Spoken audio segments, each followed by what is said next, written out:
교대역 근처에서 GS 교육 컨설팅 사무실을 운영하고 있습니다. 고지능 영재아동에 대한 교육 컨설팅을 20년 가까이 하고 있는 것 같습니다. 책 읽는 것은 아이들의 어떤 인지 발달, 학교에서의 학업 경쟁력, 지식과 교양과 사고력을 키우는 데서 절대적으로 중요하다 그렇게 생각하고 있고요. 아이들이 뭐 책의 재미를 느끼면서 몰입하게만 된다면 어떤 종류의 교육, 수업보다도 효과적이다 그렇게 생각하고 있습니다. 근데 이제 말하자면 아이들 사이에 편차가 되게 크거든요. 아주 우수하고 아니면 지적 컨텐츠에 대해서 굉장히 이제 강한 반응을 보이는 아이들이 있는 반면에 평균적인 아이들도 있고 평균적인 아이들보다 훨씬 인지 능력이 떨어지고 소위 뭐 느린 학습자라고 우리가 표현을 하는데 편차가 되게 크게 나타나요. 그래서 드리는 조언들이 모두에게 이렇게 적용될 수 있는지 이거에 대해서는 사실 조심스러운 부분이 있습니다. 근데 우리나라 아이들이 뭐 전반적으로는 다른 나라 아이들보다 우수하기 때문에 아이들한테 좀 더 자율성을 많이 주세요. 그리고 아이들의 선호하는 종류의 책을 마음껏 볼 수 있도록 해주세요. 그렇게 보통은 얘기를 해왔는데 사실은 아이들의 어떤 지적 수준 속도, 편차에 따라서 차별화시켜서 말씀을 드려야 되는데 중간중간에 구분해서 말씀드리려고 생각하고 있습니다. 책이라는 거의 중요성은 아무리 강조해도 뭐 부족하지 않다. 보통은 이제 영상 매체, 시청각, 혹은 이제 도회가 많이 있는 그림들이 정보 전달력에서는 더 강력할 수도 있거든요. 근데 시청각으로 이제 진행되는 것들은 속도가 사실은 정해져 있어요. 그래서 자기가 적절한 속도를 찾아내야 되거든요. 그런 것에 비해서 책이라는 것은 자기가 속도를 철저하게 통제한다고 볼 수 있거든요. 한 페이지를 가지고 10분, 20분 꼼꼼히 곱씹어가면서 읽을 수도 있는 거고요. 아니면 마치 속독하듯이 아주 빠르게 읽는 것을 지향하는 경우도 있습니다. 그게 이제 결국 자기 속도에 조절할 수 있는 특성이 있고요. 우리가 흔히 많이 착각하는 것이 첫 페이지부터 마지막 페이지까지 완전히 이해하면서 읽는 책이라는 게 사실 이렇게 많지 않을 수 있어요. 대부분 책이라고 편집이 돼서 나온 것들은 저자가 꽤 많은 지식과 중요한 메시지를 이제 집약시켜서 만들기 때문에 소화하는 과정이 필요하거든요. 그래서 전체 책을 완전히 이해한다는 거는 대학을 하나 나오는 것과 같아요. 뭐 이제 그런 비유를 하는 사람들도 있습니다. 그렇기 때문에 어느 정도는 우리가 발췌독을 생각해야 되거든요. 만약 부분 그 책에서 특정한 부분에서 뭔가 나한테 필요한 새로운 정보, 지식, 컨텐츠, 영감을 좀 얻어낸다든지 뭐 그렇게 뽑아내는 과정을 있기 때문에 저는 이제 일반적으로는 자유롭게 접근해야 된다. 이 책에 대한 이해도나 처음 읽는 것이냐, 두 번째 읽는 것이냐, 10번 이상 읽는 것이냐, 뭐 그런 것 등등을 다 감안을 해서 책을 좀 즐겨야 된다. 그래서 사실은 여러 번 읽는 거를 많이 권하고요. 그렇기 때문에 좀 어린아이가 다소 좀 어려운 책을 선택해서 읽는 과정을 애쓰는 것도 권하고 싶고요. 반대로 전 세계적으로 오랫동안 사랑을 받고 있는 어린 왕자 같은 책은요, 진짜 글자 수도 얼마 안 되고 페이지도 그렇게 두껍지 않습니다. 하지만 그걸 이제 계속 사람들이 읽게 되고 그 책을 읽으면서 얘기를 나누다 보면 그 안에 들어있는 또 숨은 의미, 숨은 상징, 그 책을 읽는 독자가 생각하는 새로운 생각들이 이렇게 겹쳐져 나오면서 끊임없는 이야기를 만들어내거든요. 그렇기 때문에 책은 굉장히 종류도 많고 책을 읽는 사람들의 책을 읽는 방법이나 태도도 다양하기 때문에 일률적으로는 얘기하기 좀 어렵다고 생각합니다.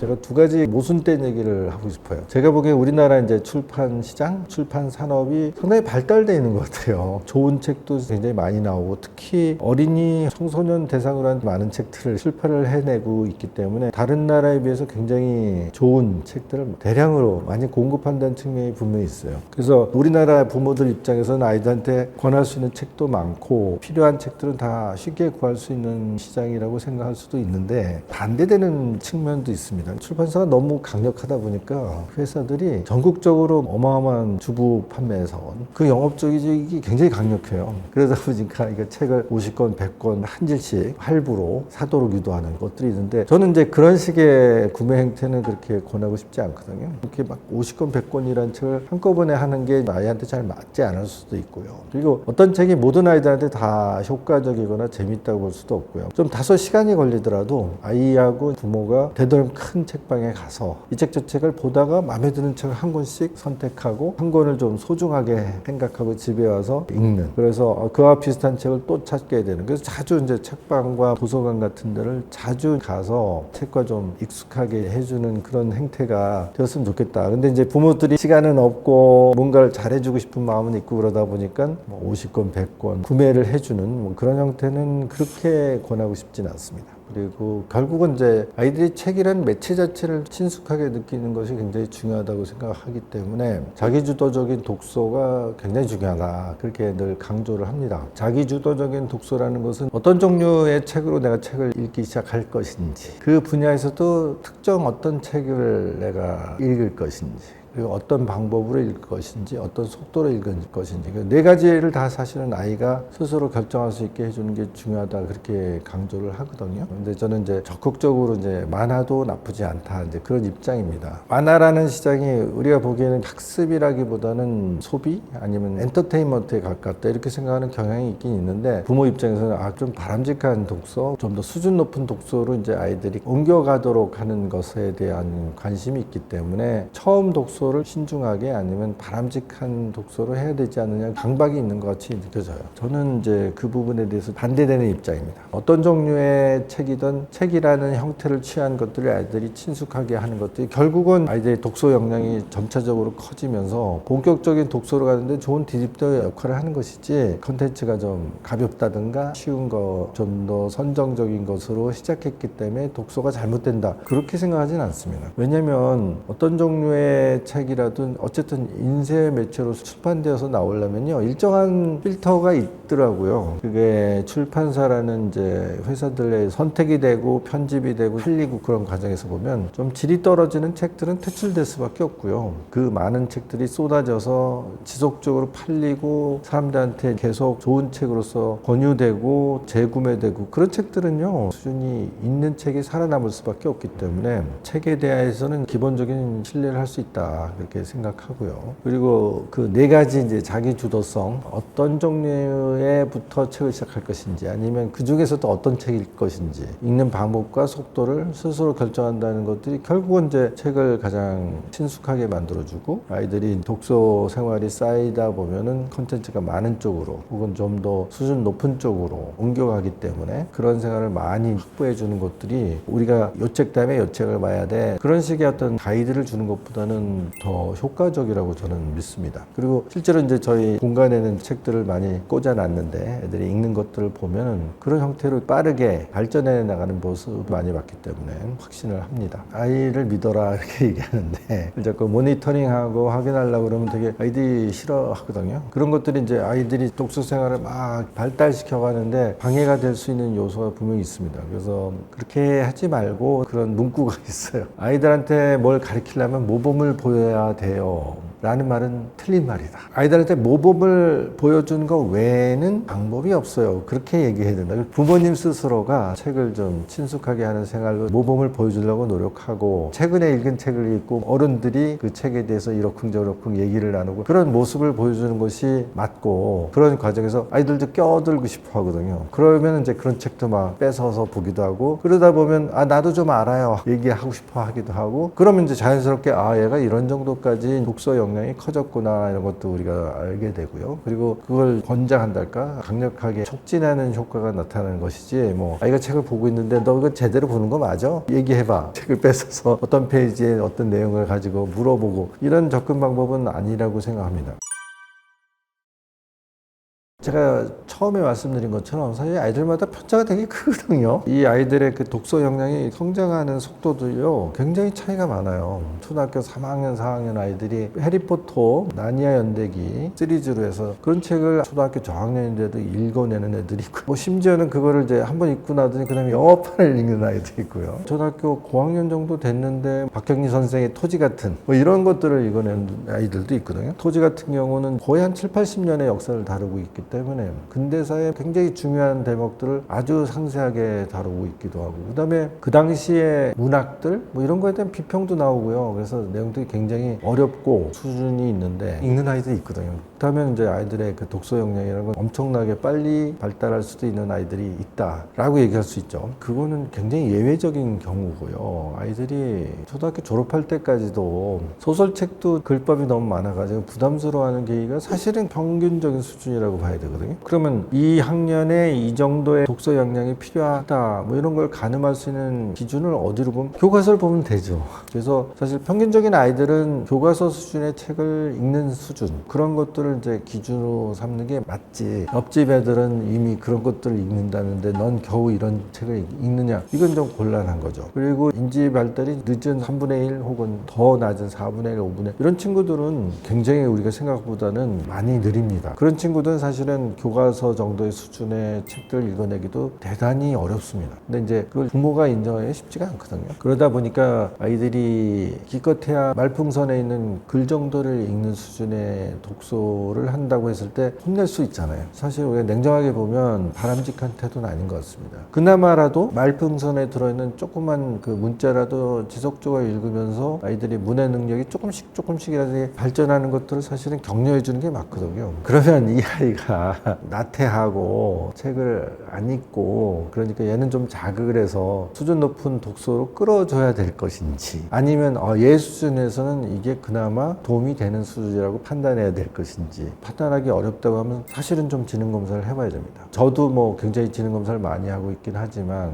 우리나라만큼 또 지능검사를 쉽게 받을 수 있는 나라도 흔치 않더라고요. 심지어는 무료로 검사해 주는 데도 있어요. 청소년 센터 이런 곳에서는 무료로 제공하는 경우도. 그렇다고 해서 퀄리티가 형편없어요. 그런 건 절대로 아니거든요. 병원이나 클리닉 같은 데서도 쉽게 검사를 받을 수 있고요. 그래서 그걸 좀 감안을 하고 얘가 평균적인 수준이라면 교과서 수준의 독서가 가이드라인이 될 수 있겠다, 이렇게 보는 거고요. 얘가 110이다 120이다 높게 나오는 경우에는 10% 20% 이상의 수준을 기준으로 봐도 상관이 없습니다. 그리고 이제 뭐 130, 140 하는 고도 영재 수준의 지표를 나누는 경우는 거의 무한대예요. 아까 토지 같은 경우는 우리나라 근대사에 담겨져 있다 이렇게 표현했지만 레미제라블의 완역본 같은 경우는 유럽 근대사가 다 들어가 있거든요. 내용이 굉장히 방대합니다. 예를 들어서 장발장이 하수구를 헤쳐나오면서 사람을 구출하는 장면이 나오잖아요. 근데 우리가 스토리상으로 보면 그냥 하수구를 겨우 빠져나왔어, 그런 내용인데 하수구의 역사, 나폴레옹이 하수구 장관을 임명해가지고 그 사람이 10년 15년을 파리의 하수구를 돌아가면서 다 지도를 작성해가지고 문제를 해결하기 어마어마한 노력을 기울였다, 그런 장광설이 쫙 나와요. 근데 뭐 그게 줄거리만 따라가는 사람 입장에서는 대단히 지루할지 모르지만 재미를 느끼는 사람은 야, 이런 얘기도 나오네, 재밌네, 그렇게 느낄 수도 있겠죠. 근데 그거를 이제 초등학교 학생이 재밌다고 읽고 있으면 야, 얘가 제대로 읽는 게 맞을까? 근데 이제 저는 거꾸로 물어보죠. 얘가 재미가 없다면 읽겠어요? 누구한테 보여주기 위해서, 나 이런 책 보는 거야 보여주기 위해서 읽을 리가 없거든요. 그래서 이제 독서라는 것은 제가 보기엔 정말 재미하고는 뗄래야 뗄 수 없는 관계이다. 그리고 이제 이 아이들이 그게 어떤 종류의 책이든지 책에 흥미를 딱 빠져 있으면 거기서 얻어지는 학습 효과라는 것은 장시간 수업을 하고 최고의 일타 강사가 떠드는 온라인 강의를 듣는 것보다 훨씬 효과적이거든요. 그리고 이제 책이라는 건 속도를 자기가 조절하기 때문에 뭐 어떻게 보면 자기가 관심 없는 것은 과감하게 넘겨버릴 수도 있고요. 정말 궁금한 것은 몇 분씩 읽으면서 깊숙하게 곱씹어 볼 수도 있기 때문에 독서라는 것은 자기 주도성을 잘 지켜줄 수만 있다면 사실은 절대로 아깝지 않은 시간. 그래서 뭐 부모들 중에 책만 붙들고 있어요 걱정하는 사람들을 많이 만나는데, 책만 붙들고 있을 정도라면 아이가 진짜 아주 빠르게 성장하고 있다고 봐줘야 되는 게 아닐까? 내가 책을 열심히 읽는데 책은 이제 그만 보고 학원 가라, 이건 정말 어리석은 것이다. 학원에서 듣는 수업이 몰입하고 있는 독서의 학습 효율하고 비교했을 때 3분의 1, 4분의 1도 안 된다고 보거든요. 아무리 뭐 훌륭한 강사가 강의를 한다고 하더라도 과연 거기서 효과적으로 강사가 전달하고자 하는 흥미 있는 어떤 주제들을 정말 이렇게 빨아들이듯이 이렇게 받아들일 수 있을까? 근데 이제 아이가 정말 책에 빠져가지고 이제 몰입하고 있다면 있다면 그 효율은 굉장히 강력한 학습 효과가 있다고 저는 생각하는데, 그거를 차단하고 정말 최고의 요리사가 만든 스테이크를 먹는 걸 뺏어버리고 라면이나 먹어, 햄버거나 먹어, 그런 것처럼 생각하는 거죠. 그게 이제 책을 읽으면서 도대체 얼마나 많은 것들을 공부하고 있는지, 컨텐츠를 흡수하고 있는지를 잘 모르기 때문에 부모 입장에서 이제 초조하고 학원처럼 무슨 레벨 테스트를 해주지 않고 그러니까 그런 이제 행태가 나타나는 게 아닐까 그렇게 생각하는데, 책에 대해서는 생각을 전향적으로 바꿔서 했으면 좋겠다. 그게 이제 부모님들한테 해드리고 싶은 강력한 메시지입니다. 학습 만화에 대해서 잘못된 선입관이 세 가지 있다고 생각합니다. 첫째는 이제 만화를 읽는 것은 본격적인 독서를 하는데 방해가 돼요. 두 번째는 그림을 통해서 정보, 컨텐츠를 전달하기 때문에 창의성 개발에 저해가 된다. 세 번째는 학습 만화를 통해서 비속어라든지 저렴한 어휘라든가 언어 습관을 좀 심어줄 위험이 있다. 이게 세 가지 편견이 있는데, 저는 그 세 가지가 다 대단히 근거가 확약하다 그렇게 생각합니다. 뭐 실험 결과가 있다든지 어떤 학자들이 객관적으로 비교 분석을 했다든지 그런 게 없어요. 실제로 학술적인 자료를 보면 그렇지 않다라는 논문이라든가 이런 것들은 쉽게 찾아지더라고요. 자, 첫 번째, 이제 사무실에 있는 책들은 학습 만화류죠. 대표적으로 Y 시리즈 같은 게 있고요. 수학 도둑이라는 만화 시리즈도 있고요. 마법 첨자문제라고 그래서 그런 류들은 굉장히 인기가 있는 시리즈들입니다. 그래서 아이들 보고 얼마든지 봐, 뭔지 그렇게 유도를 하는데, 제가 한 20년 활동을 했으니까 10년 이상 지켜보고 있는데, 걔네들의 그 독서 수준이 만화로 시작해서 금방 높은 수준으로 상향되는 걸 무수히 보고 있는 입장에서 이게 본격적인 책을 읽는데 도움이 안 돼요. 그렇게 얘기하는 건 상당히 근거가 박약하다. 그렇게 보는 겁니다. 그리고 이제 사무실에 오고 저하고 계속 있는 애들은 소지능 아이들인 경우가 많은데, 그렇지 않은 경우는 사실은 그 책이라도 봐야 된다는 거예요. 얘네들의 그 지적인 역량이 이렇게 성장하는 속도가 다르고, 어떤 친구들은 아까 말씀드린 것처럼 교과에서 제시하는 정도의 어휘 수준, 컨텐츠의 밀도 이런 거를 사실은 소화하기 어려운 친구들도 있거든요. 근데 그런 친구들이 정말 만화책이라도 보면서 어휘를 늘리고 거기서 재미를 느끼고 하는 것들은 그거 자체로 얘들한테 상당히 의미 있는 학습 활동인데, 만화책 좋아하는 애들은 영 그 수준에서 벗어나지 못한다 그렇게 보일 수 있겠죠. 근데 그거 아니라는 거죠. 이제 만약 그런 친구가 있다면 그런 친구는 이 친구의 인지 발달 속도는 대단히 제한적이기 때문에 그런 상태에 머물러 있는 것이고, 조금이라도 발달하는 친구들은 자연스럽게 이제 어느 시기가 되면 그것보다 훨씬 더 컨텐츠가 밀도가 높은 고급 어휘를 사용하는 거로 이렇게 넘어가는 것들을 저는 무수히 많이 봤기 때문에, 학습 만화를 포함한 만화들이 아이들을 본격적인 독서로 이행해 나가는 것을 방해한다는 것은 근거가 박약할 뿐 아니라 학습 만화를 통해서 애들이 책에 친숙해지고 독서 역량을 크는데 불필요한 제약을 가는 게 아닐까, 강력한 저의 입장입니다. 두 번째는 이제 창의력을 발달시키는 게 방해가 된다? 그거 역시 전혀 근거가 없습니다. 제가 수학을 전공을 했지만 부전공으로 분자생물학을 했거든요. 생물학 책은요, 페이지마다 그림이 있습니다. 생물의 조직 같은 것들의 구조를 보여주기 위해서 어떤 부분을 강조해서 이런 구조로 돼 있다고요. 그러니까 말하자면 실제를 그대로 표현하는 것이 아니죠. 그림을 어쨌든 표현한 것이죠. 그러면 그런 아주 고도의 학문을 하는 사람들조차도 도예를 열심히 이용하는데 과연 상상력을 억제한다? 그것도 반대라고 생각해요. 아이들이 이제 그림으로 표현된 것, 그런 걸 통해서 자기도 그리게 되고, 그림을 통해서 우리가 눈에 보이지 않는 것조차도 머릿속에서 재구성할 수 있는 어떤 자극도 주고 실마리도 주고 힌트도 주고 그런 효과가 있기 때문에, 이걸 그리는 과정은 글을 쓰는 것보다는 훨씬 공이 많이 들어가고 노력이 필요하긴 하지만, 이걸 독자 입장에서는 굉장히 많은 정보를 전달하기도 하고 말로는 표현할 수 없는 굉장히 강력한 메시지가 될 수도 있고, 그 다음 단계가 무엇일까에 대한 탐구 활동을 촉진하는 효과도 있고 그렇단 말이죠. 제가 이제 재밌게 본 현대 물리학의 발달에 관련된 책도 학자들이 계속 그림을 그리는 거예요. 그러니까 원자가 눈에 안 보이잖아요. 눈에 안 보이기 때문에 이렇게 생길 거야. 닐스 보아 같은 사람은 이게 태양계의 모습과 비슷할 거야. 뭐 그런 그림들을 그린단 말이에요. 초창기에는 그런 그림을 그리면서 학자들끼리 의견을 주고받기도 했고, 그렇다면 그런 것들이 다 진정한 과학 발달에 다 도움이 된 것인데, 그림이 상상력을 발달시키는 걸 저해한다는 것에 대해서는 전혀 동의할 수 없다, 그런 입장이고요. 세 번째, 비속어를 배우게 한다. 그건 정말 말이 안 됩니다.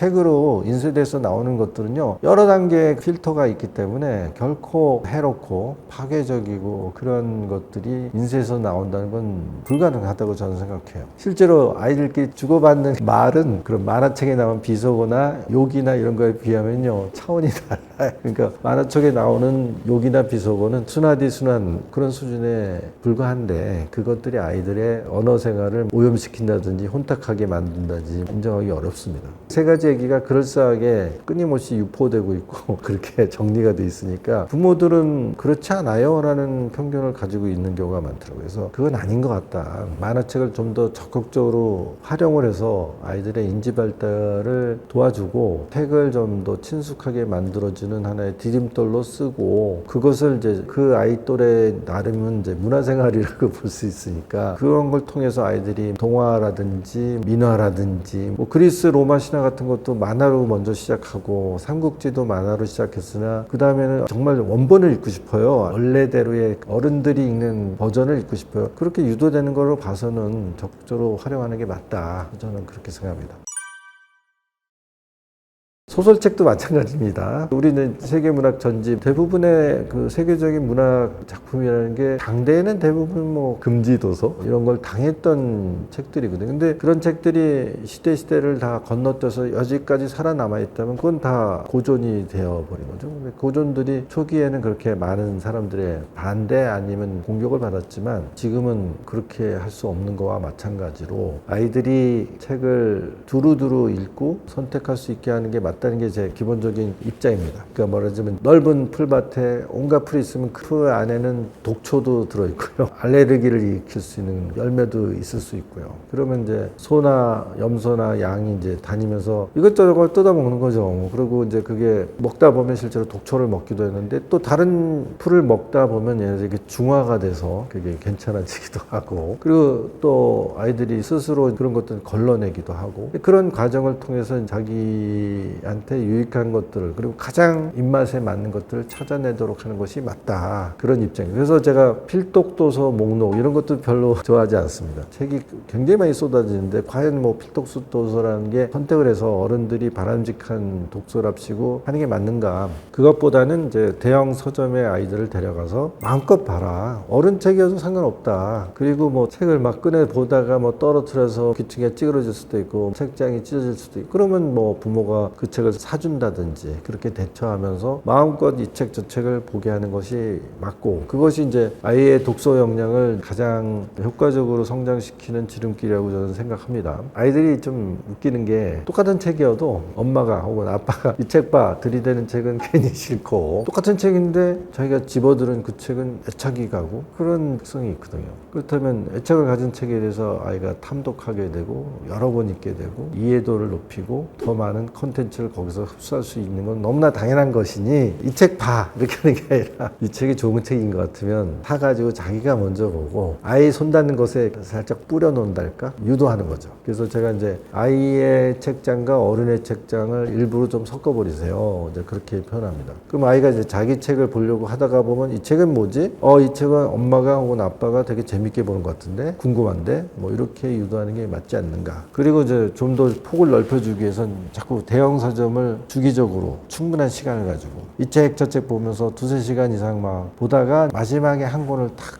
골라서 소중하게 가슴에 안고 집에 돌아오는 뭐 그런 경험들을 유도하는 것이 가장 효과적이다. 그렇게 믿습니다. 저는 어쨌든 책방에 가서 한 권, 두 권을 스스로 선택해서 한 권을 읽기 위해서 뭐 10권, 20권을 쭉 찾아보는 그런 형태의 생활을 심어주는 게 더 의미가 있다고 생각하는 거죠. 저도 이제 요새는 독서량이 많이 줄어 있긴 한데 예전에는 책을 꽤 열심히 봤습니다. 책방에 가거나 아니면 뭐 인터넷 서점 들어가서 한꺼번에 막 10권, 20권 이렇게 구매하는 사례도 있는데 그 중에 이제 반도 제대로 못 읽었거든요. 그럼에도 불구하고 책을 자꾸 사는 것, 책에 좀 욕심을 가지는 것은 나쁜 것은 아니라고 봅니다. 하지만 아이가 스스로 고른 게 아니라 부모가 골라서 50권, 100권을 한 세트로 사주는 것보다는 단행본을 한 권 한 권 사서 모으는 재미, 그런 것들을 좀 더 바람직한 책에 대한 접근이라고 생각하고요. 많이 보면 볼수록 좋다. 사실은 저는 그쪽입니다. 그렇긴 하지만 하지만 우리가 사용할 수 있는 시간이라든가 한계가 있으니까 대충 소설책도 좀 봐야 되지만 잡지도 상당히 의미가 있다고 해요. 잡지에는 가장 최신의 트렌드를 좀 반영하는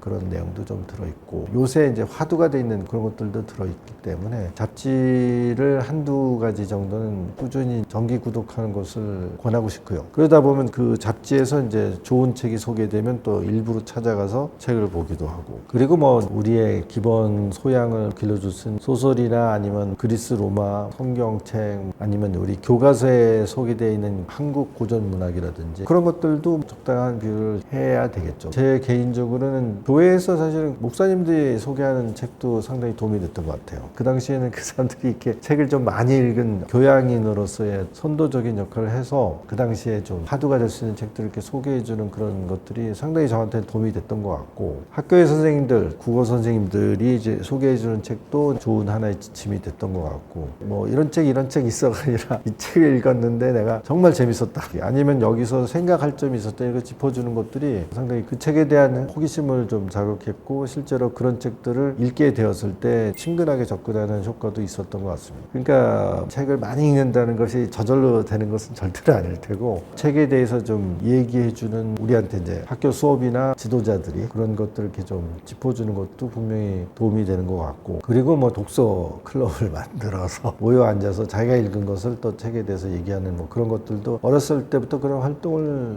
유도해 준다면 상당한 효과가 있을 것 같습니다. 책을 읽는 것은 다시 한번 강조하지만 어떤 종류의 수업을 듣는 것, 강의를 듣는 것보다 굉장히 효율이 높다고 저는 생각합니다. 그리고 그 효율을 높게 하기 위해서는 아이들이 자기가 좋아하는 책을 읽어야 되거든요.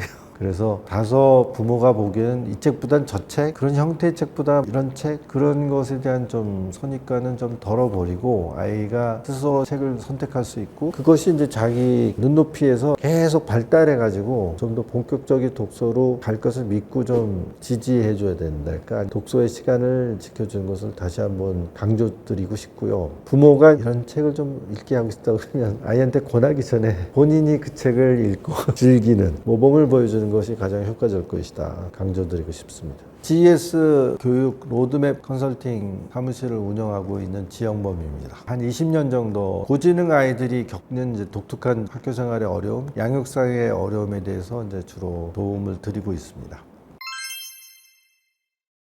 평가를 해보면 굉장히 빠른 아이들이 있고 굉장히 느린 아이들이 있고, 인지 발달, 지적인 감수성 이런 것들이 너무 지나치게 강해가지고 다루기 어려운 아이들까지 스펙트럼이 되게 넓습니다. 그래서 우리가 평균적인 수준을 100이라고 보는 거고, 되게 15% 빠른 아이들, 느린 쪽으로 15% 느린 아이들까지를 표준 집단, 평균 집단, 정상 집단 이렇게 표현합니다. 그 집단 안에 들어가는 아이들이 한 70% 돼요. 한 반에 16, 17명 정도가 표준 집단이 되는 거고요. 이쪽 끝에 3명은 아주 우수하고 반대쪽에 있는 3명은 느리고, 이쪽 아이들은 학교 수업이 너무 지루하고 이쪽에 있는 아이들 입장에서는 사실 대단히 따라가기가 어려운 그런 것들이 나타납니다. 말하자면 이제 학교 교육학을 하는 사람들도 분명히 그런 부분들이 있다는 걸 알 텐데도 불구하고 그 부분을 명시적으로 해결하기가 쉽지가 않다는 거예요. 그리고 이제 오히려 이제 그 이론적으로는 어떻게 하라는 지침이 없지 않아 있더라고요. 빠른 친구들한테는 기회를 주는 거죠. 이거에 대해서 기억나는 사람 얘기해봐, 아니면 간단한 미니 퀴즈를 던진다든지, 그러면 이제 저요 해가지고 맞추는 아이들, 그럼 맞췄다고 칭찬을 해줌으로써 집중해서 수업에 쫓아가도록 유도를 하는 거죠. 그리고 반대쪽 애들에 대해서는 과제를 좀 덜어준달까, 아주 어려운 문제들은 안 해도 돼 허용을 해주고, 얘 입장에서 어려운 과제를 해결하면 좀 적극적으로 칭찬을 해주고, 그렇게 관리하면 되는 거죠. 근데 이제 이게 현실적으로는 학교마다 완비되었달까, 체계적으로 잘 운영되는 나라가 없어요. 보니까 뭐 미국도 잘 돼 있지 않다고 평가를 하더라고요. 연방국가 체제이다 보니까 교육 시스템은 주마다 다 별개로 운영되고 예산도 별개로 운영되고 그런 부분이 있고요. 어차피 대부분의 예산이나 조직 자체가 주 단위로 구성되어 있으니까 연방이 하는 역할이 없다, 이렇게 얘기할 정도로 그렇습니다. 근데 주도 사실은 미국의 주 사이에 편차가 크거든요. 그리고 거기도 말하자면 학군지가 있는 거예요. 부유한 지역에 상당히 교육에 예산도 풍부하고 학교의 시설도 아주 뚜렷하게 좋은 지역이 따로 있고요. 그런 지역에 들어가려면 보이지 않는 벽들이 있는 거죠. 그러면 이제 학교들마다 편차가 큰 거죠. 그럼에도 불구하고 좋은 학교에 좋은 카운티의 아이들이라 하더라도 아까 말씀드린 그 편차가 큰 문제를 완벽하게 해결하지는 못하고 있다는 평가를 논문이나 뭐 책에서 보고 있거든요. 그래서 아이들을 데리고 좋은 교육 시스템이 잘 돼 있는 외국을 좀 유학을 해야 되는 게 아니야, 그런 고민들을 하는 경우가 많은데, 실제로 제가 이제 상담한 사례에서는 좋은 방법은 아니더라고요. 비용도 어마어마하게 우리가 예상보다 훨씬 많이 들고, 언어적인 문화적인 벽도 사실 깨트리기 어렵고, 그리고 막상 이제 아이들 사이에 넓게 벌어져 있는 편차, 그 스펙트럼을 완벽하게 보완해 주는 그런 나라는 드물다, 그렇게 보여지더라고요. 근데 이제 조금 특이한 사례로는 똑똑한 아이들에 대한 집중적인 제도적인 프로그램을 제공하는 나라는 싱가포르가 좀 두드러져 보이고요. 반대로 이 하위 그룹 아이들을 굉장히 케어를 잘 해주고 그런 나라는 핀란드인 것처럼 보여지더라고요. 핀란드 같은 경우는 뭐 교사들이 다 석사학위 이상을 받아야 된다. 그리고 교육에 관련된 학위에 보면 그 특수교육 같은 것들이 상당 포함되어 있어서 이 하위 그룹 한 3분의 1 정도 되는 애들을 정규 수업 시간에 하교를 시키지 않고 집중적으로 이제 보완을 해주는 거죠. 그래서 이제 이 아이들이 그래도 교과서가 지향하는 어떤 그런 정도 수준까지는 끌어올릴수록 지속적인 이제 반복 교육을 공교육 시스템 내에서 해주니까 핀란드가 전반적인 학력 평가에 있어서 유럽에선 제일 최고의 등급을 받는 게 아니냐. 반면에 이제 싱가포르 같은 경우는 초등학교 한 3학년 되면 학생들을 전수 평가를 해가지고 1학기에 한 10% 그룹을 뽑아내서 심화 교육을 좀 시켜주고, 뭐 2학기 되면 그 중에서도 최상위 1%만 뽑아내서 걔네들은 아예 14세 정도면 대학을 갈 수 있는 자격을 부여한다든지, 소위 소홀성 있는 엘리트들한테 훨씬 좀 공격적인 교육 콘텐츠를 제공할 수 있는 그런 것들을 잘 하고 있는 것 같고, 우리나라 같은 경우는 제도적으로는 잘해보려고 노력하는 나라, 그래서 일정한 성과가 평가를 받는 나라. 근데 이제 우리 학부모들 입장에서는 뭐 아주 부정적인 평가를 하는 그런 경향이 있기 때문에 사교육이 굉장히 발달된 나라 볼 수 있죠.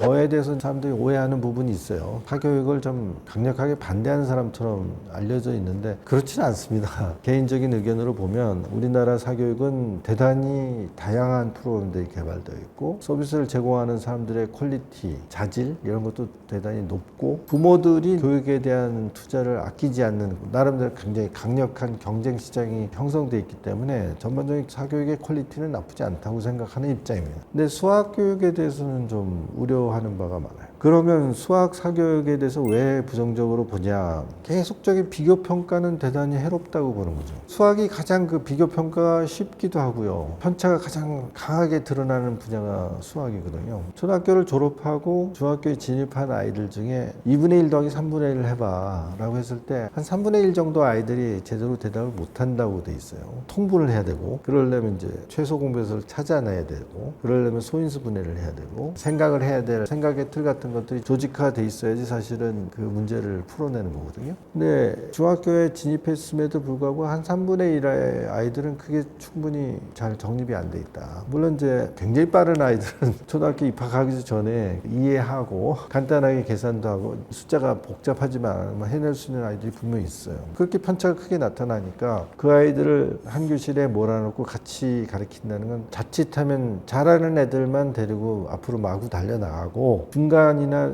최상위 10%뭐 15% 안에 들지 못하는 아이들은 제대로 된 케어를 받지 못하는 그런 상황이 연출될 수 있거든요. 그래서 수학 교육만큼은 이 아이의 수준을 잘 맞추는 1대1의 아주 섬세한 지도가 필요하고, 그리고 정말 자기주도 학습이 필요한 과목이 아닌가, 저는 그렇게 생각하는데 현실적으로는 진행하기 어렵다는 거죠.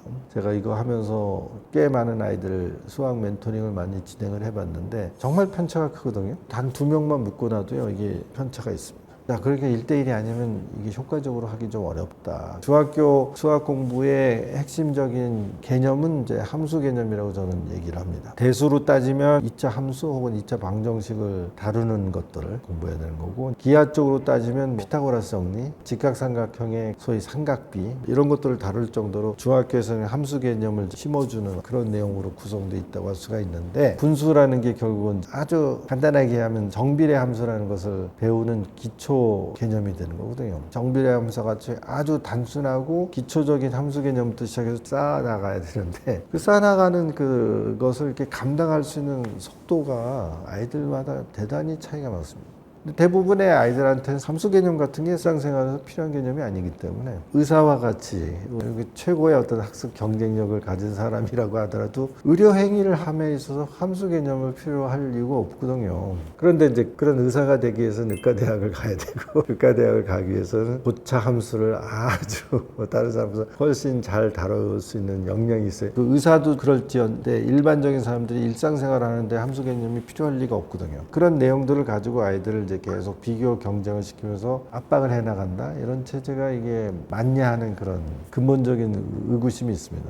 이건 뭔가 좀 바뀌어야 돼 아니면 뭔가 개선돼야 돼. 그리고 아이들한테 수학을 좀 공부할 수 있는 효과적인 학교 시스템 혹은 수업 시스템이 좀 나왔으면 좋겠어 그런 생각을 꾸준히 하고 있는데 제 현재 수준에서는 학생에 대한 애정을 갖고 있는 사람이 1대1로 얘가 할 수 있는 역량 내에서 가장 적당한 속도를 찾아서 멘토링 개념으로 이렇게 접근해 주는 것이 가장 맞는 것 같다. 그렇다면은 뭔가 학교가 수학 학습을 얘네들은 이 정도 수준에서는 잘하고 있는 거야. 아니면 뭐 이런 정도는 꼭 필요해. 뭐 이런 것들 잘 정리를 하고 아이들의 현재 그런 것들 잘 해낼 수 있는 역량 같은 것들 좀 객관적으로 평가를 해서 적정한 수준으로서 필요한 수준까지 끌어올려주고 그 이상은 좀 자유롭게 해주는 어떤 그런 시스템이 필요한 게 아닌가. 대학을 들어가는 수준에서는 이 정도면 필요해 하면 이제 그런 걸 평가를 받고 그 이상 기준을 넘으면 그 이상은 공부할 필요 없다. 어떤 입학 기준의 절대평가제 같은 것들을 좀 더 공격적으로 적용을 하게 되면 절약된 시간들을 훨씬 독서 활동 같은데 더 많이 활용할 수 있게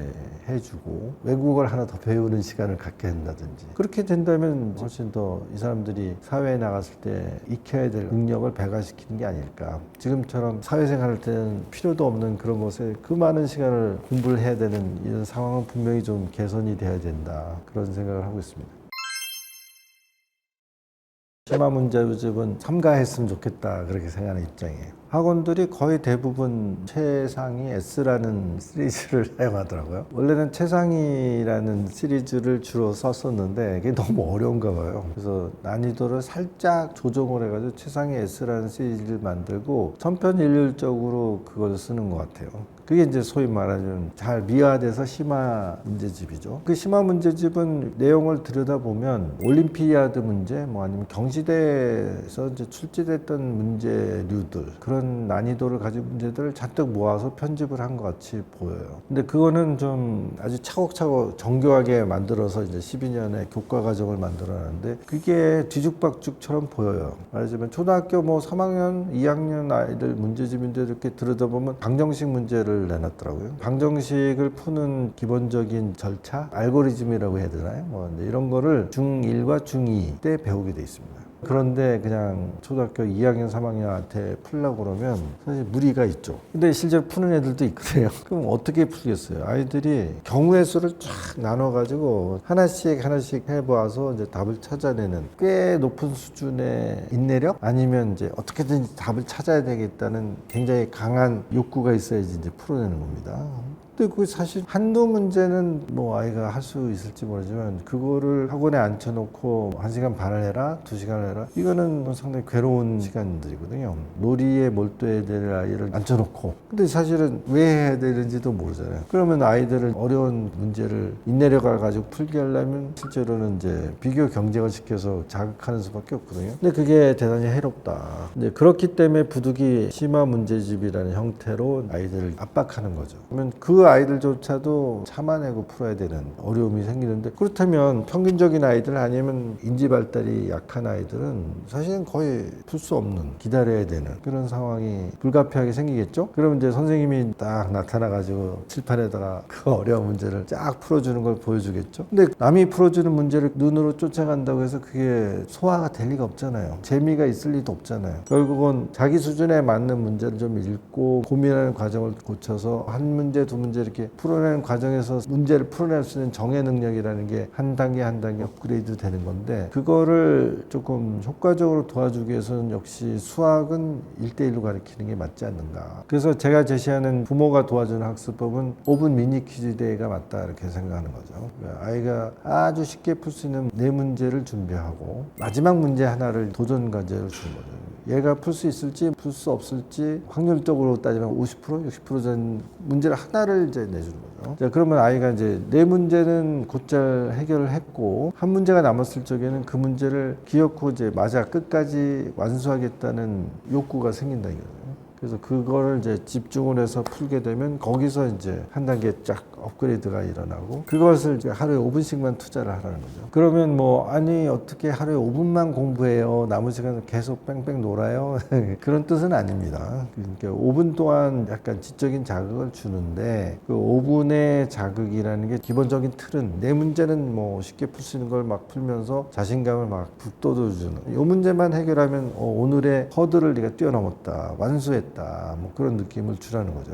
근데 이제 엄마가 아빠가 난이도 조절에 실패해가지고 너무 어려운 문제를 냈다고 하더라도 한 문제는 괜찮다는 거예요. 5분이 지났어, 못 풀었어, 시간이 됐으니까 이 문제는 숙제로 하고 내일까지 생각해 보세요. 던져주는 거죠. 그리고 이제 풀어주는 거죠. 그럼 대부분의 아이들이 풀려고 그러거든요. 근데 그게 5문제 정도 못 푼 문제가 남아있으면요 벽을 느껴요. 근데 그 문제가 다 어려워. 그러면 풀고 싶지 않죠. 근데 한 문제가 남으면요 아이 태도가 다른 거죠. 이 문제는 풀고 싶은데 강한 드라이브가 걸리면 정말 이렇게 자기가 가지고 있는 지력을 총동원해서 풀고자 하게 되고요. 그걸 이제 실제로 풀어내게 되면 상당한 자기 효능감을 느끼게 되면서 자신감도 이제 좀 더 강화가 되고 조금 더 어려운 도전 과제에 대한 도전 의식 뭐 이런 것도 자극이 되고 내일은 좀 더 어려운 문제를 주세요. 아니면 한두 문제 더 주세요. 뭐 이런 태도를 유발할 수 있다는 거죠. 근데 그게 이제 제가 보기에는 하루에 5분이 넘으면 곤란하다. 5문제 정도로 가지고 5분 동안 놀고 5분 동안 푸는 5문제 중에서도 4문제는 아주 쉬운 거 마지막 한 문제만 도전 과제를 주고 그런 것들을 잘 세팅을 해주면 실제로 그 아이가 신장시킬 수 있는 풀이 능력 정의 능력을 최대치 끌어내는 게 아닐까. 그걸 이제 꾸준히 하게 되다 보면 그 이상 더 공부하고 싶어요. 그러면 내가 사용한 문제집을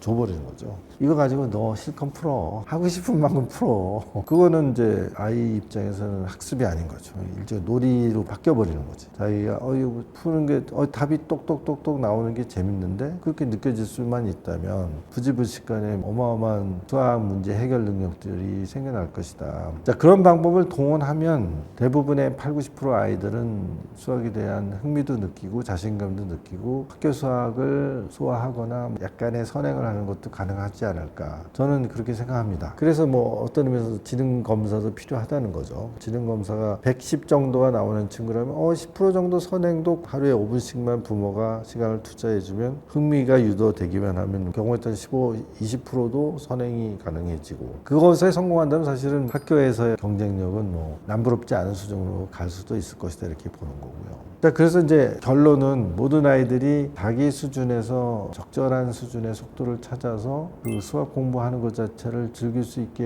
해주는 게 가능할 수도 있을 것이다. 하지만 이제 그렇게 되려면 부모들이 다른 아이하고 우리 아이를 자꾸 비교하는 그런 것으로부터는 좀 탈피하지 않으면 그렇게 만들어주기가 어려울 것 같습니다. 말하자면 그 동네에서 아니면 우리 학교에서 굉장히 우수한 아이들이 초등학교인데도 불구하고 중학교, 고등학교 공부를 하고 있어요. 뭐 이런 얘기를 듣고 제가 한다는데 왜 너는 못해? 이건 좀 곤란하다는 거죠.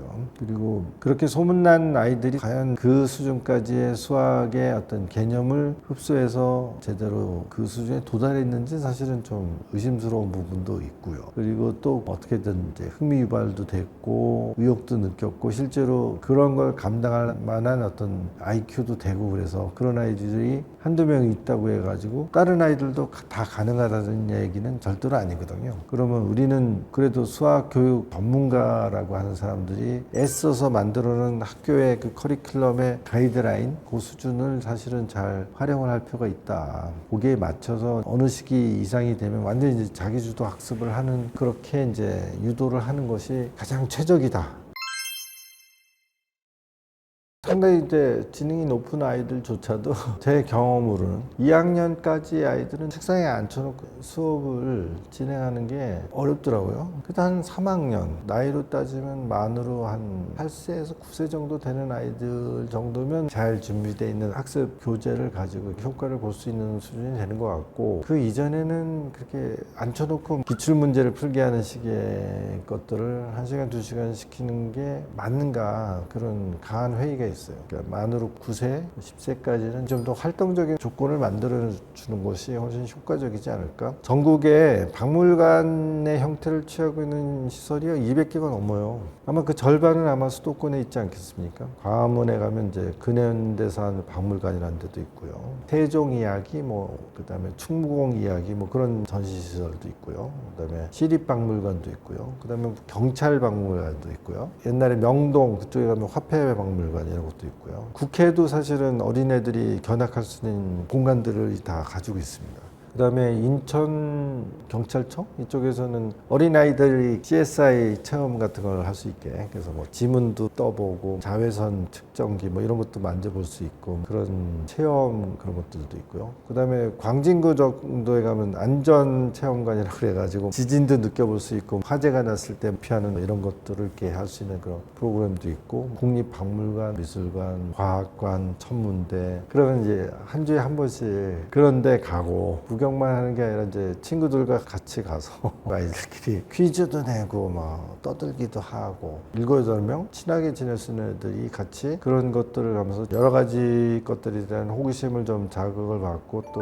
호기심을 채워나가는 과정, 그런 걸 저는 더 권하고 싶다. 그리고 아이들이 이제 어려도 그런 것들을 보여주게 되면 확실히 배우는 게 분명히 좀 달라지는 것 같더라고요. 그래서 그 만으로 9세 혹은 학년으로 따지면 한 2학년 정도까지는 앉혀서 뭔가 공부를 시키는 거를 제가 권하고 싶지는 않고, 서두를 필요도 없다. 많이 보게 하는, 체험하게 하는 그런 활동을 하는 걸 제가 권장드리고 싶고요. 3학년 정도 되면 학원 수업을 해도 괜찮고, 우리나라의 사교육 시스템이라는 건 제가 보기엔 대단히 다양하게 아주 풍부하게 개발이 돼 있고, 거기서 제공되는 서비스의 품질도 나쁘지는 않은 것 같다. 저는 과학 실험을 하는 프로그램이 있거든요. 그런 건 굉장히 권장하고 싶고요. 그런 체험학습에 했던 것들을 실험을 간단한 거라도 하는 과정을 통해서 좀 더 강화시켜주는 그런 프로그램이 상당히 유익하다고 보는데, 고등학교 정도 되면요, 비교 경쟁을 시켜도 문제가 없다고 봐요. 저는 그 정도 되면 아이들이 어느 정도 자기의 그 상대적인 포지션을 받아들일 수 있을 정도로 성장이 됐다고 보는데, 중학교 이전에는 그 비교 경쟁은 중장기적으로 볼 때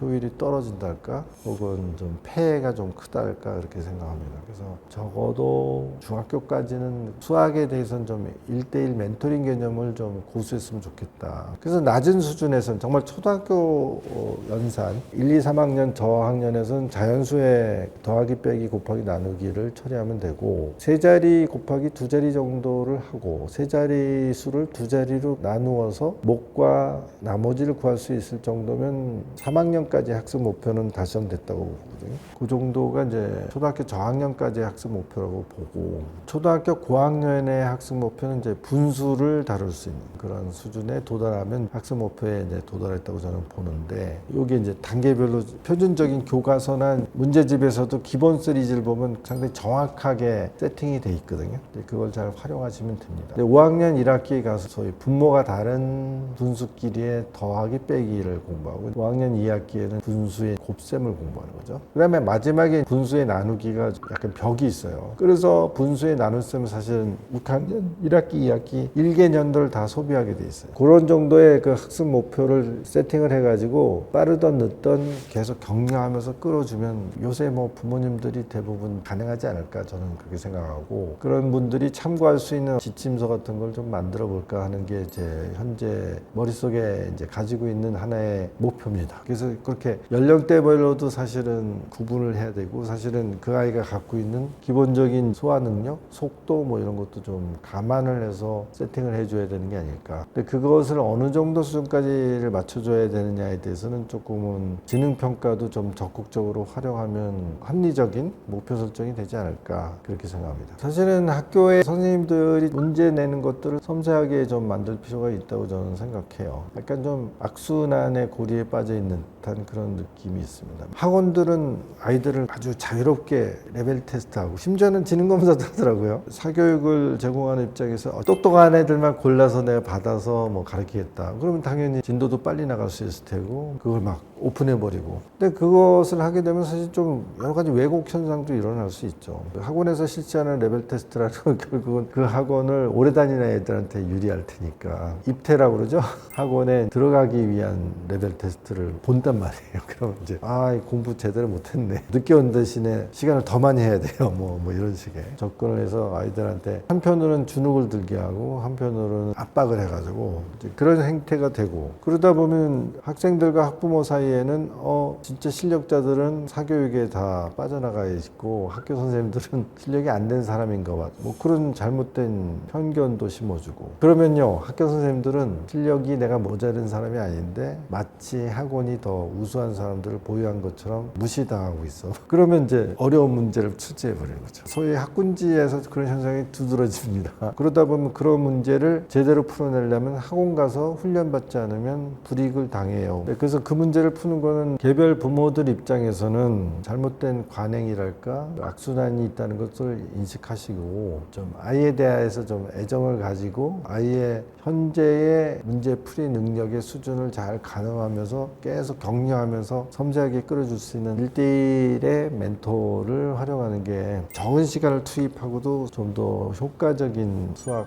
학업 경쟁력에서 도와주는 맥시멈의 효과를 내는 게 아닌가 저는 그렇게 말씀을 드리고 얘 눈높이를 정확하게 섬세하게 봐주면서 격려해주면서 수준에서 이렇게 끌어올려주는 애정을 가진 1대1의 선생님을 좀 찾는 것이 훨씬 효과적이다. 부모가 그런 역할을 하면 더 좋겠지만 어렵다 하면 아이에 대한 애정을 가진 멘토 선생님을 찾으시는 게 훨씬 낫지 학원에 그냥 비교 경쟁 시스템에 던져버리는 거는 좀 아닌 것 같다. 근데 고등학교 정도 되면 사실은 자기주도 학습이 몸에 붙어 있어야 돼요. 실제로 손에 꼽히는 명문대학에 합격하는 애 중에 반 정도가 학원을 안 다녔어요. 과외 안 받았어요. 그래서 명문대학에 합격하는 친구들이 고등학생쯤 되었을 적엔 몸에 이미 자기주도 학습이 배어 있었던 거예요. 그런 애들이 성과가 좋아요. 첫 번째 동기유발은 사랑받는 부모가 되세요. 모든 부모가 아이들을 사랑하긴 하겠지만 내가 애들을 사랑하니까 애들도 당연히 부모를 사랑하겠지. 그건 아니에요. 부모가 아이들한테 주는 그 사랑의 마음이 효과적으로 전달이 돼야 됩니다. 그래서 좋은 성과를 보여가지고 좋은 성적을 내가지고 엄마 아빠를 기쁘게 하고 싶어.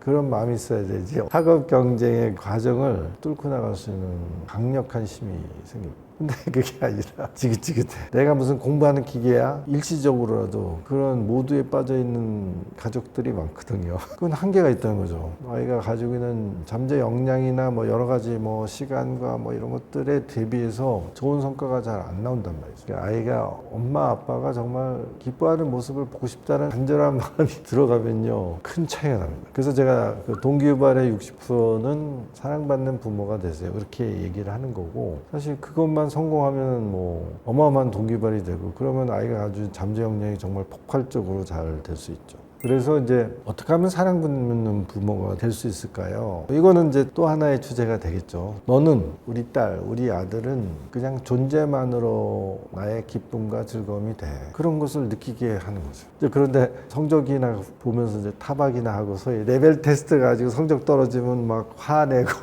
이거는 소탐대실이죠. 그 학원의 레벨 테스트를 가지고 아이의 성과, 노력을 그렇게 쉽게 판단한다는 것도 잘못된 거고 그걸 가지고 잘못된 메시지를 주면 안 된다는 거죠. 아무 조건 없이 넌 존재만으로도 나의 기쁨이야. 존재만으로도 나의 즐거움이야. 너만 보고 있으면 그냥 막 웃음이 절로 나와. 뭐 그런 마음을 잘 유지해야 됩니다. 그러려면 내가 이제 오염되지 말아야죠. 다른 집 아이들하고 자꾸 비교하면서 얘는 이거밖에 안 돼. 쟤처럼 못하는 거야. 이런 걸 끊임없이 부러워하는 그런 것으로부터 내가 오염되면 안 됩니다. 그리고 학원 마케팅에 뭐 이상한 논리들, 뭐 가스라이팅 나가면 안 됩니다. 정말 순수하게 아이하고 나의 관계가 훨씬 본질적이고 중요하고 이거를 놓치면 안 되죠. 그러려면 아주 단단한 마음가짐을 가져야 됩니다. 그래야지 아이가 태어났을 때 가졌던 그 무한한 어떤 놀라움, 기쁨, 행복감 뭐 이런 것들이 되도록 길게 오래 잘 보존이 되고 사랑받는 부모가 안 되면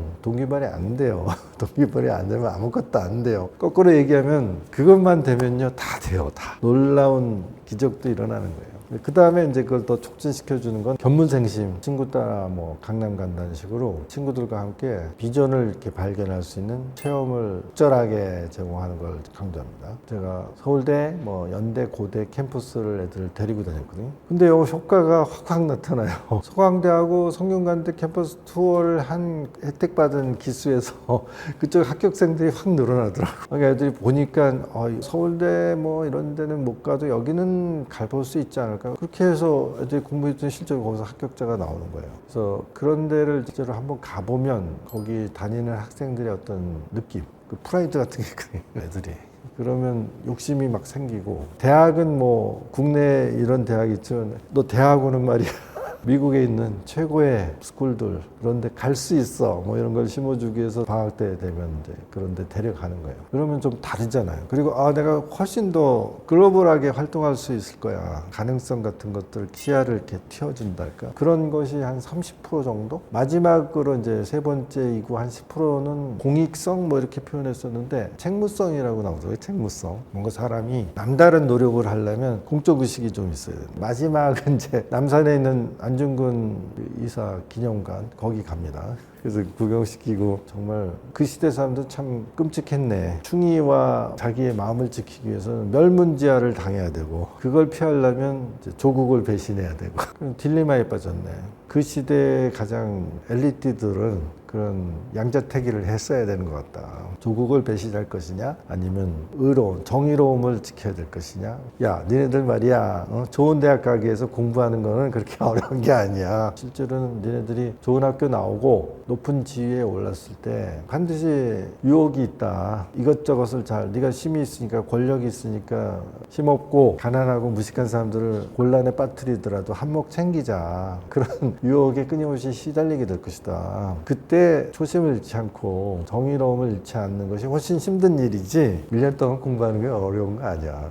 그렇게 얘기를 하고 이제 학교로 돌려보내주는 거예요. 사실 공적 의식이 없으면 적당히 살 수 있거든요. 특히 머리 좋은 아이들은 적당히 뭐 학교도 최고가 학교를 안 가도 돼. 그냥 살짝 낮춰서 가면 뭐 편하게 가고 공부도 그만큼 수월해. 최고의 대학 뭐 가장 선호되는 학과를 가지 않더라도 머리가 좋은 친구들은 훨씬 기회가 많아요. 근데 이제 열심히 해야 될 이유는 똑똑한 사람이 그 사회의 리더가 되고 그 사람들이 전체사회를 리드하면서 그 사회가 가지고 있는 건전함, 정직함 뭐 이런 걸 지키는 어떤 역할을 딱딱 해줘야지 그 사회가 발달하는 건데 안중근 의사나 뭐 김구 선생 같은 사람이 살았던 그 시대는 이게 식민지 상황이니까 이 세상이 거꾸로 뒤집어져 있는 거죠. 가장 우수한 사람들은 공직을 다 던져버리고 음지에서 뭐 후학을 가리키면서 공직을 안 맡으려고 그러고 그보다 좀 능력이 한계가 있는 사람들이 공직을 맡아서 그런 사람들이 행세를 하고 뒤집혀진 사회잖아요. 그러다 보니까 이제 여러 가지 모순이 발생하고 고통스러웠겠죠. 근데 지금은 이제 그런 시대는 아니니까 가장 우수한 사람들이 많은 교육을 받고 중요한 자리에 가서 자기 역할을 제대로 하고 자기의 지식과 권한을 엉뚱하게 잘못하는 것들을 막아내고 너무 이제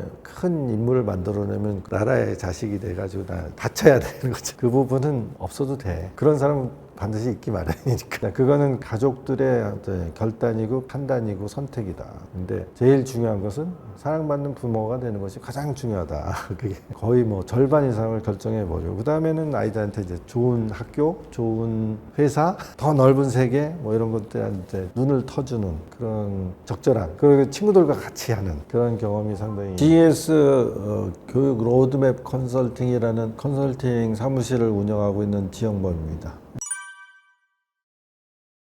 비슷한 사례가 있었어요. 아이가 영어도 아주 잘하고 굉장히 진취적이고 활발하고 근데 너 꿈이 뭐니 했더니 이제 승무원이 되겠다는 걸 얘기했다는 거예요. 그랬더니 주변에 어른들이 야 겨우 스튜어디스가 뭐냐 외교관이라든지 국제통상 전문가라든지 좀 더 원대하고 진취적인 꿈을 꿔야지 겨우 승무원이 뭐냐 뭐 이제 그런 식의 반응들이 있었다는 거예요. 그래서 그 어머니가 저한테 어떻게 해야 돼요? 선생님이 좀 얘기 좀 해주세요. 아니면 어떻게 대처하는 게 적당한 것인지 도움말을 달라고 그러더라고요. 그래서 제가 그렇게 대응을 했습니다. 어른들이 자꾸 너 나중에 뭐가 될까 물어보는 것도 애들 입장에서는 상당히 부담스러울 것이다. 근데 그게 일종의 계약은 아니다. 장래희망이라는 게 언제든지 바뀔 수 있잖아요. 그리고 아이가 성장하다 보면 한때는 사실은 스튜어디스도 뭐 굉장히 선망되는 직업이었겠죠. 연봉도 높고 뭐 아무나 할 수 있는 것도 아니고 해외를 늘 다니는 것이기 때문에 그렇지만 지금은 사람들이 인식이 그렇지 않단 말이에요. 그러면 당연히 아이가 고등학생, 대학생 되면 바뀔 거예요.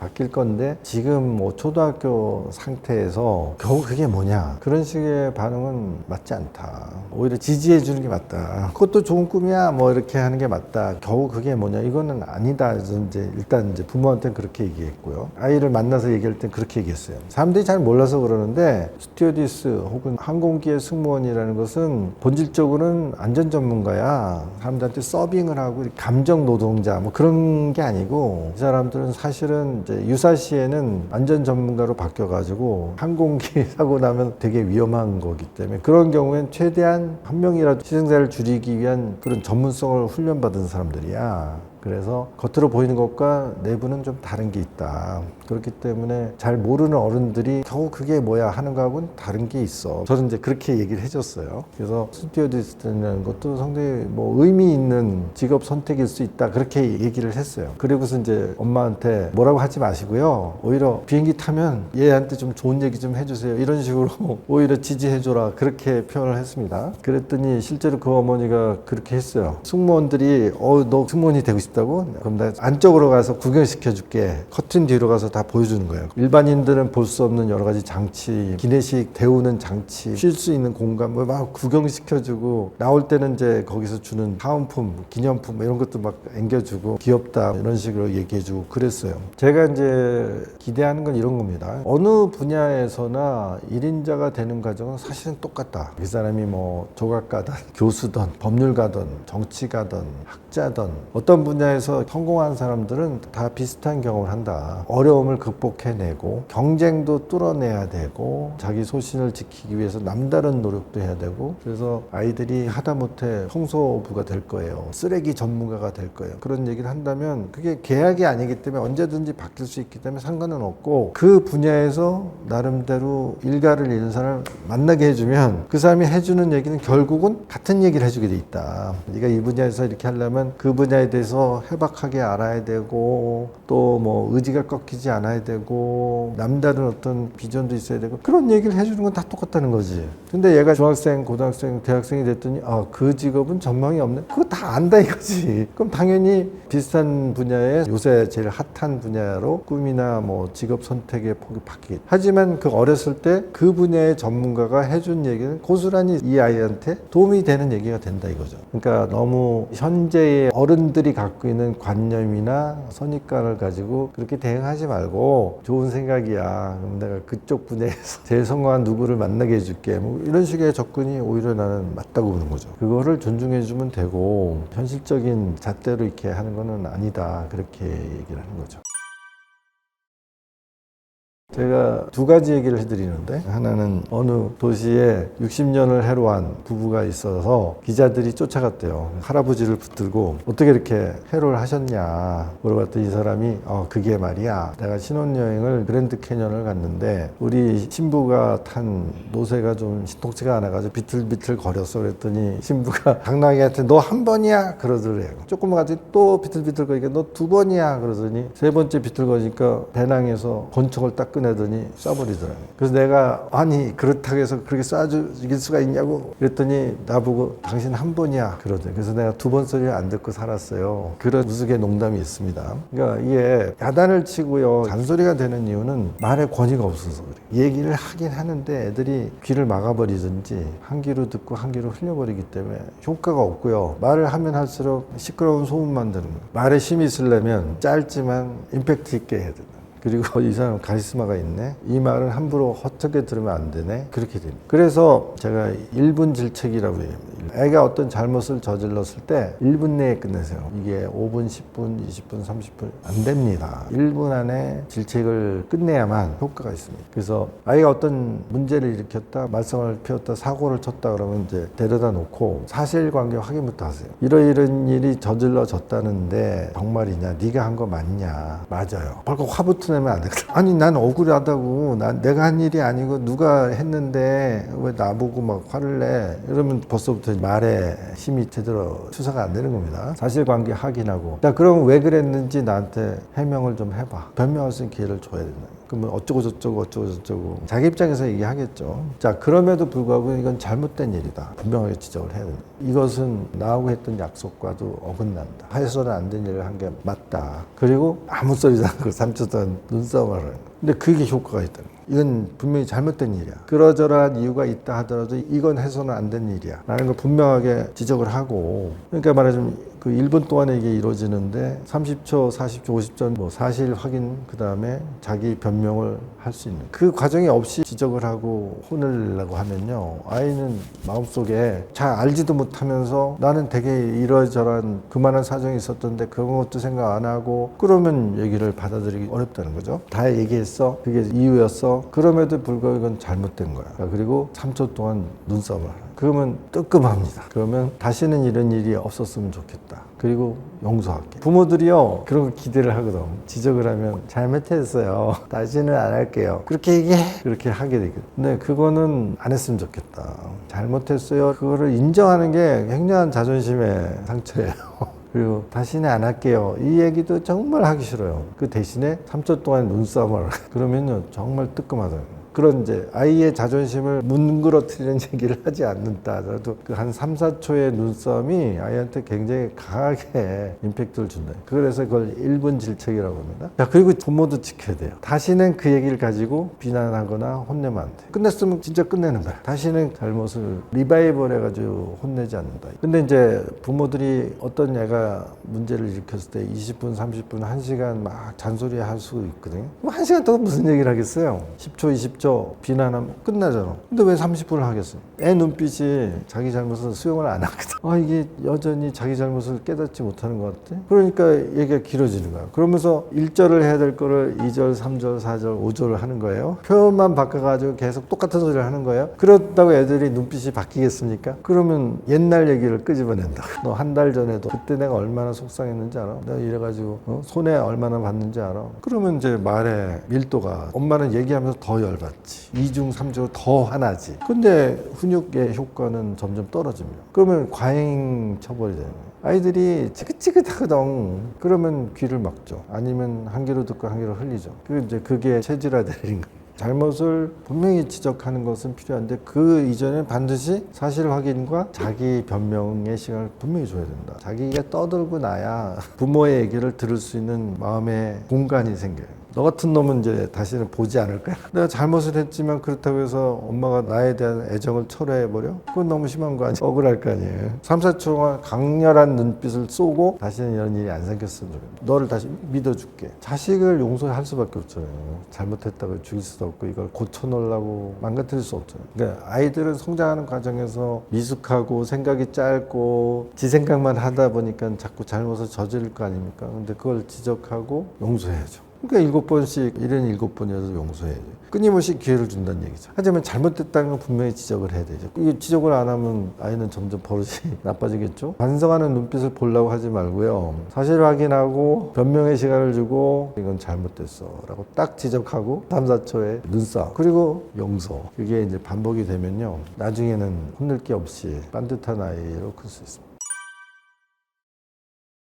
스트레스라는 것은 급격한 변화를 얘기합니다. 날씨가 갑자기 추워도 스트레스잖아요. 건조한 지역에서 갑자기 비가 오고 평소보다는 훨씬 많은 눈이 와도 다 스트레스잖아요. 이사를 가거나 학교가 바뀌거나 진급을 하거나 동생이 생기거나 변화가 급격하게 오면요, 다 스트레스입니다. 그럼 스트레스가 무조건 나쁜 게 아니에요. 스트레스가 있어서 사람들이 이제 살아있는 생동감을 느낄 수도 있어요. 자, 그런데 이제 스트레스에 대한 저항력이 대단히 약해가지고 스트레스 받으면 바로 이제 다운돼 버리고 고통스러워하고 몸의 저항력 자체가 탁 가라앉는 그런 때도 있고요. 회복 탄력성이 굉장히 좋아가지고 스트레스가 있지만 금방 회복하고 또 새로운 힘을 얻고 힘차게 어려운 과정을 이겨나가는 그런 사람, 그런 때도 있고 그렇습니다. 그 차이는 어디서 올 것인가? 회복 탄력성이라는 게 에너지일 수도 있고요. 경험으로 축적되어 있는 훈련의 효과일 수도 있고요. 근데 의외로 마음가짐일 수도 있어요. 마음을 단단하게 먹으면 스트레스 회복력이 나타나고요. 마음이 약해져가지고 난 너무너무 괴로워 죽을 것 같아 주저앉아 버리면 스트레스에 되게 취약한 상태가 될 수도 있고 그렇습니다. 그럼 부모가 아이가 이제 성장하는 과정이니까 아이들은 이제 성장하면서 에너지가 생겨요. 그리고 경험치도 생겨요. 어린아이의 상태는 대단히 연약하고 취약하고 경험도 없고 쉽게 놀래고 겁먹고 그런 모습을 지켜보는 거죠. 부모가 그 아이의 스트레스 저항 지수, 회복 탄력성을 어떻게 키워줄 것이냐. 그게 이제 아이를 해서 기도를 해주는 것밖에 없어요. 그렇게 표현을 하는데 실질적인 팁은 사실 긍정적인 암시입니다. 괜찮아. 그냥 위로잖아. 단순한 위로가 효과가 있나? 아니에요. 효과가 있어요. 똑같은 상황에서도 아유, 네가 하는 게 그렇지. 언제 클래? 이거 하고요. 괜찮아. 너는 여기서부터 회복이 될 거야. 새 힘을 얻을 거야. 살다가 보면 다 그런 실패와 좌절의 경험을 겪는 거야. 근데 너는 괜찮아질 거야. 한 단계 더 성장하는 거야. 긍정적인 암시를 주는 거하고 실망의 소리를 하는 거. 이게 다르죠. 근데 그게 매일매일 아이가 성장하는 그 사이에 매일매일 어떤 긍정의 암시를 주면 회복 탄력성이 늘어나는 거예요. 물론 잘 먹고 많은 경험을 쌓고 좋은 선생님을 만나고 다 도움이 되겠지만 부모가 해줄 수 있는 사실 가장 큰 거는 매일매일 던져주는 긍정적인 암시입니다. 매일매일 축복을 하는 거지. 너는 크게 성장할 거야. 너는 강하게 클 거야. 너는 어려움을 극복하고 좋은 결과가 얻게 될 거야. 뭐 이제 이걸 매일매일 이렇게 쌓아나가는 게 있을 수 있고 반대인 부모도 의외로 많은 거예요. 부정적인 암시는 우리가 부정적인 암시를 지속적으로 하는 걸 가스라이팅이라고 합니다. 너는 안 돼. 너는 내 말 들어야 돼. 네가 할 수 있는 게 뭐가 있니? 내 말이나 들어. 뭐 이걸 계속하는 부모가 있어요, 실제로. 물론 이제 걔가 미약하고 취약하고 어리고 그럴 수도 있죠. 근데 사실은 의도적인으로 걔를 통제하기 위해서 그런 부모도 의외로 많습니다. 근데 이제 대부분의 부모들은 섞여 있죠.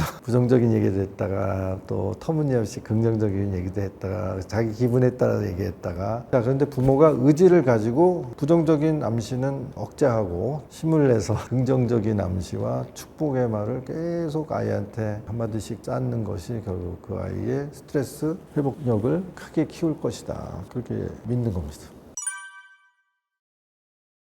포기하지 마세요. 힘듭니다. 지능지수가 높고 명민한 아이들스고요. 고집이 세고요. 자기 주장이 강하고요. 되게 기복주심하게 나타나고요. 과도성이 있어요. 그래서 에너지를 정말 끊임없이 소모시키는 그런 특성이 있습니다. 그래서 되게 양육하다 보면 부모들이 지치기가 쉬웠습니다. 그래서 이제 균형을 잡으세요. 원칙을 세워보세요. 규칙을 만들어보세요. 뭐 그런 것들은 거기에 담겨 있는 기본적인 것들은 그런 노력들을 지치지 말고 하세요. 버티세요. 포기하지 마세요. 그런 것이죠. 근데 그렇게 되기가 쉬운 애들이에요. 에너지를 많이 필요로 하는 애들. 그럼 내가 강해져야 되잖아요.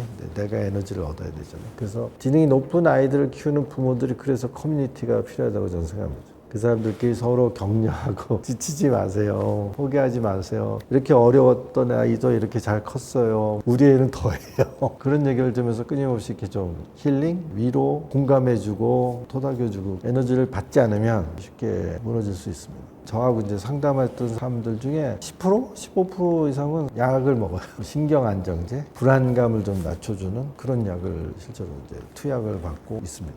그 정도로 힘들어요. 그러니까 지치면 안 되죠. 끊임없는 서로 힘을 북돋워주는 그런 걸 해야 되고요. 그러려면 계속 바꿔봐야 돼요. 규칙을 세우고 안 지켜지면 아이하고 이제 재협상을 해야 되죠. 규칙이 잘 안 지켜지는데 지켜지려는 규칙을 만들어야 되니까 조정을 해보자. 그런 노력 도 해야 되고 그 다음에 아이가 블랙홀처럼 이제 에너지를 빨아들이다 보니까 부모가 완전히 정말 녹아들어 버리는 경우가 있어요. 그래서 균형을 잡아라 하는 얘기 중에 하나는 건강과 자기의 멘탈도 잡아야 된다. 아이에 대한 것과 나의 그것을 균형 있게 잘 잡아줘야지 아이만 들여다보고 있으면 내가 무너져 버리면 다 망가져요.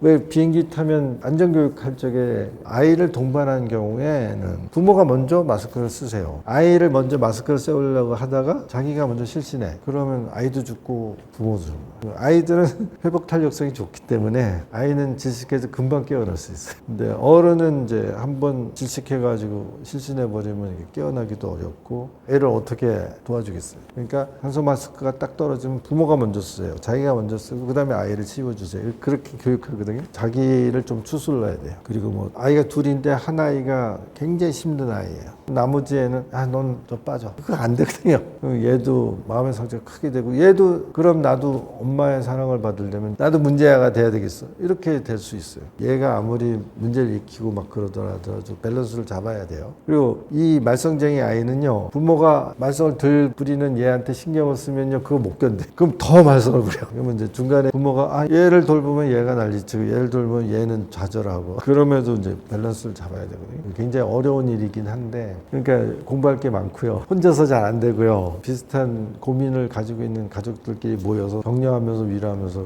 양육 과정에 들어가야 돼요. 이게 뭐 고지능 아이들만 그렇진 않겠죠. 반대쪽 아이들도 항상 있는 거니까.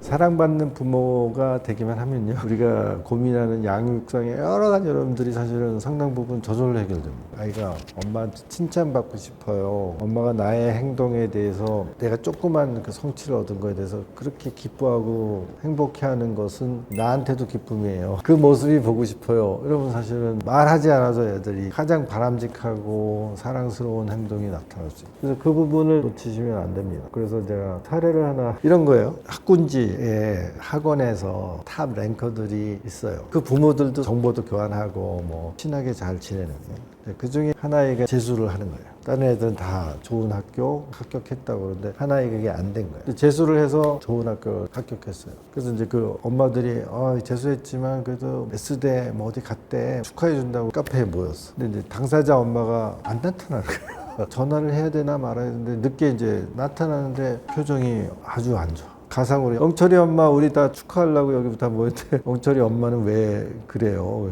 그러니까 이제 그 엄마가 아니 그게 아이가 대학교 가서 합격증을 받아오더니 현관문에서 합격증을 꾸기꾸기 막 하더니 내 얼굴에 던졌어. 네가 원하는 게 이거였지? 그리고 가출해서 가출. 장면은 요거 하나인데 그 뒤에 얼마나 많은 사연이 있는지 우리 좀 생각해 봐야 됩니다. 이 엄마가 끊임없이 이 아이를 사실 모욕했다고.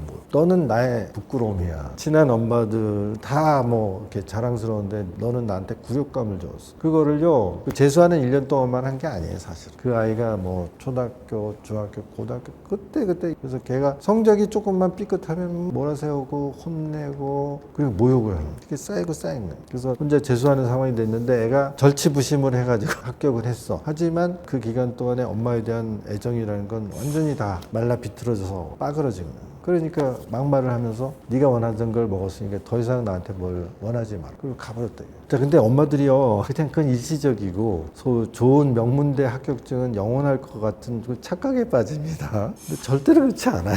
저도 뭐 서울대 나왔다는 게 모든 걸 보장하지 않아요. 오히려 그게 일시적일 거예요. 학교는 신통치 않았지만 대기업의 부회장, 회장 되는 사례도 많고요. 벤처 사업가가 돼서 큰 돈을 버는 사람도 있고요. 성공의 형태는 무궁무진하게 나타나는데 학창 시절에 성적 좋아가지고 좋은 학교 딱 가는 거는요 진짜 일시적이거든요. 근데 그 일시적인 가치를 위해서 부모와 자식이라는 정말 하늘이 내려진 관계를 망가뜨리는 것은 소탐대실이다. 다소 뭐 좋지 않은 결과가 나왔다 하더라도 야 그게 뭐가 중요해. 그건 일시적인 거고 너하고 나와의 관계는 정말 조건 없는 존재만으로 사랑스러운 관계야. 그게 유지되는 게 훨씬 중요한데 그걸 놓쳐버리는 거예요. 제가 말하는 학원의 레벨 테스트의 정말 치명적인 폐해입니다. 그리고 거기에 사람들이 중독이 돼요. 그게 반복되면요 말도 안 되는 거예요. 학원이 만든 쓰레기 같은 레벨 테스트 랭킹이 뭐라고 그것도 뭐 1등이 2등 됐다고 해서 그게 무슨 의미가 있냐고 한 번쯤 그럴 수도 있는 거지. 그런데 막말을 할 정도로 사람들이 중독이 돼버리고 거기에 매몰되는 사례가 있습니다. 아이들도 그놈의 레벨 테스트에 애들 중독이 되면 이제 불안해서 어쩔 줄 몰라요. 심지어는 병원에 가는 애들도 생기거든요. 거기에 중독되면 안 돼요. 그렇기 때문에 제가 마지막으로 강조드리는 것은 사랑받는 부모가 되고 그 사랑이 오래오래 잘 보존되는 것이 최고의 우선순위지, 그거에 비해서 다른 것들은 대단히 부수적이다. 잊지 마시기 바랍니다.